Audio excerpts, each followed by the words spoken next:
पितृपक्ष लग चुका है और हम सभी अपने प्रकार से नियमों का पालन दिनचर्या रखते हैं। मैं भी कैसे दिनचर्या रख रही हूँ। सुबह के काम से दिन की शुरुआत मेरी हो रही है। राधे राधे दोस्तों, आपके अपने चैनल में आप सभी का स्वागत है। उम्मीद कर रहे हैं कि आप सभी स्वस्थ होंगे और अपने घर परिवार में मस्त होंगे।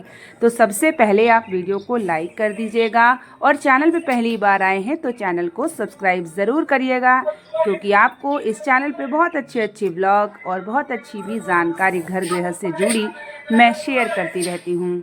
तो सुबह की शुरुआत सबसे पहले मैं साफ़ सफाई से करती हूँ और जो है मुख्य द्वार यानी जो मेरा मेन गेट होता है पहले उसमें झाड़ू लगा लेती हूँ, क्योंकि पत्तियाँ जो है ना बहुत गिरती हैं।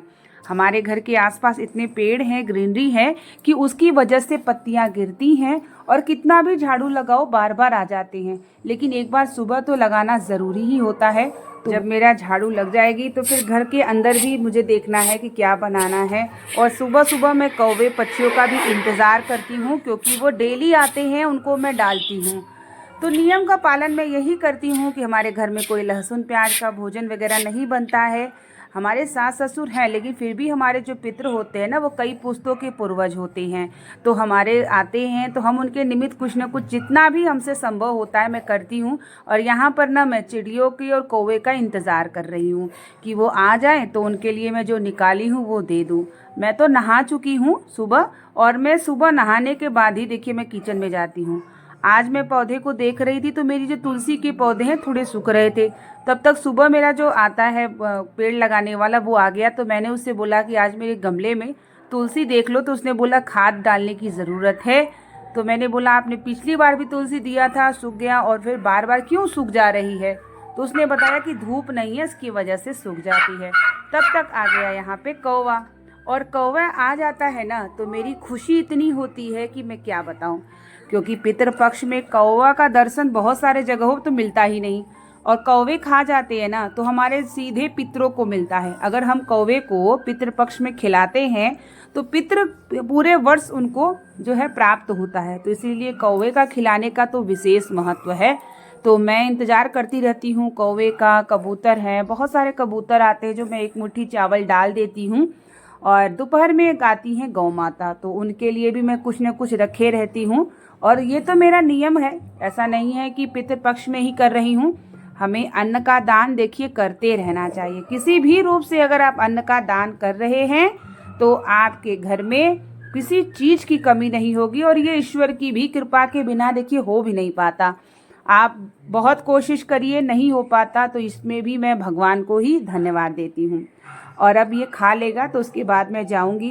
और आज मैं बना रही थी साबूदाने का पोहा। और जो भी चीज़ें बना रही हूँ ना मैं बिना लहसुन प्याज का बना रही हूँ। रसोई घर को साफ स्वच्छ रखी हूँ, सुबह शाम पितरों के निमित्त भोजन निकालती हूँ। यही सभी नियम का पालन दिनचर्या बना के मैं रखी हूँ। और ये सभी चीज़ें बहुत सारे लोग नहीं कर पाते, जैसे कि लहसुन प्याज के बिना नहीं। लेकिन अगर ना हम जो है बहुत ही प्रसन्न होकर कोई चीज़ बनाते हैं तो उसका असर हमारे भोजन पे भी पड़ता है। और देखिए नियम का पालन 15-16 दिन अगर हम कर लेते हैं तो क्या जाता है, हमारे पितृ प्रसन्न होंगे, हमारे पूर्वज तो देखेंगे कि हम उनके निमित्त क्या कर रहे हैं। और नहीं तो हम जो है प्रतिदिन खाएं, इसमें क्या दिक्कत है। तब तक दोपहर में आ गई गौ माता, और ये प्रसन्नता देख के मेरे अंदर तो पूछे ही मत कि चलो कम से कम गौ माता आई हैं तो आज मैं इन्हें कुछ खिला देती हूँ। तो पितृपक्ष में तो पानी पिलाना, रोटी खिलाना, कुछ भी खिलाते हैं ना उसका तुरंत जो भाग है हमारे पितरों को जाता है। तो देखिए गौ माता आ गई, और सोचिए बेंगलोर में गौ माता मिल जाना कितनी बड़ी बात है। तो ये सब कहीं ना कहीं भगवान की ही कृपा होती है। तो गौ माता खा चुकी हैं, अब मेरी सफाई का समय आ चुका है। और पूजा पाठ का मैं वीडियो नहीं बना पाई हूँ, बहुत सारे ऐसे काम थे जिसका मैं नहीं बना पाई हूँ। छोटे छोटे क्लिप तैयार करके मैंने सोचा अपने यूट्यूब फैमिली को शेयर करती रहूँ, क्योंकि मुझे दूसरे चैनल पे भी पूजा पाठ से जुड़ी जानकारी शेयर करनी होती है। 2 बच्चे हैं, सभी चीज़ों को देखना, मैनेज करना समय बड़ा मुश्किल हो पाता है। लेकिन अपनी खुशी के लिए भी हमें कुछ करना चाहिए। तो यहाँ पर देखिए मेरी किचन हमेशा मैं तो हमेशा आप लोगों से भी बोलती हूँ कि मुझे जब तक किचन साफ़ नहीं रहता मुझे अच्छा ही नहीं लगता। जब तक मैं किचन पूरा क्लीन नहीं कर लेती तब तक मेरा मन ही नहीं मानता। और ये सब चीज़ें कभी कभी मेरी सुबह भी हो जाती है, थोड़ा दोपहर भी हो जाती है, लेकिन मैं हमेशा साफ़ रखती हूँ। और शाम के समय यही किचन में दीपक जलाती हूँ पितरों के नाम। आज मैंने बहुत सारे कपड़े धुल दिए क्योंकि मैं एक हफ्ते से कपड़े नहीं धुली थी, तो कपड़े धुल के रखी हूँ। अब मुझे करना है उसे फोल्ड, और एक दिन मुझे अलमीरा पूरा सेट करना है। तो यहाँ पे मेरा किचन साफ़ हो चुका है, तो मैं सोच रही हूँ किचन की डोर को बंद कर देती हूँ और जिस जगह मैं पोछा नहीं लगाई हूँ वहाँ मैं पोछा लगा लेती हूँ। तो यही सब दिनचर्या निभा रही हूँ। आप सब अगर देख रहे हैं, जो लोग पितृपक्ष में नियम का पालन करते हैं, वो ज़रूर कमेंट में बताइएगा कि आप लोग भी नियम का पालन करते हैं और आप कहाँ से देखते हैं, ये भी ज़रूर बताया करिए। बहुत ज़्यादा लोग तो देखते हैं लेकिन सब्सक्राइब नहीं करते, लेकिन अगर आप चैनल को सब्सक्राइब करते हैं तो हमें भी बहुत अच्छा लगता है। अब मैं आ गई यहाँ पे रूम में, और रूम में बहुत सारे देख सकते हैं बेड पे कितने कपड़े फैले हैं। अब इसको फोल्ड करने में मुझे 10 से 15 मिनट लगेंगे।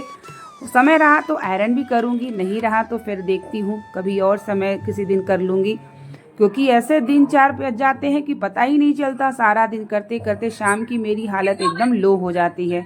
इधर हॉल में भी मैं देखने आई कि क्या हो रहा है। यहाँ पे बच्चे भी थे, तो टीवी चला के मेरा बड़ा वाला बेटा बैठा हुआ था, लेटा था सोफ़ा पे।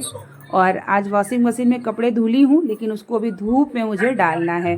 फिर शाम की पूजा, और शनिवार का दिन है, मैं पीपल के वृक्ष में सुबह नहीं जा पाई हूँ, तो अब शाम को जाऊँगी। तो देखिए मेरा किचन साफ़ हो चुका है। मेरे पूजा का सुबह का था छोटा सा। आँख बंद करके इतना अच्छा लगता है, मन ही शांत हो जाता है। जब कभी मेरा मन बहुत अशांत होता है तो मैं यहीं बैठ के बस भगवान से प्रार्थना करती हूँ और मेरा मन जो है हल्का हो जाता है। तो अब चलते हैं, कपड़े को फोल्ड कर लेते हैं और देखते हैं कि जितने कपड़े फोल्ड हो सकते हैं कर लेती हूँ।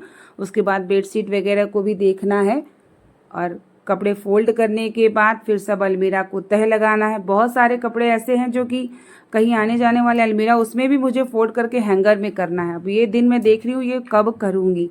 जिस दिन भी करूँगी उस दिन का भी व्लॉग ज़रूर शेयर करूँगी। पूरा अलमीरा मेरा ऐसे फैला हुआ है, जल्दीबाजी में सब कुछ ऐसे करके रख देती हूँ। जब खाली टाइम होता है तब मैं ये सब काम कर पाती हूँ, क्योंकि सुबह शाम जो है पूजा पाठ, बच्चों को देखना, घर में कोई काम वाली तो है नहीं, सब काम मुझे करना पड़ता है।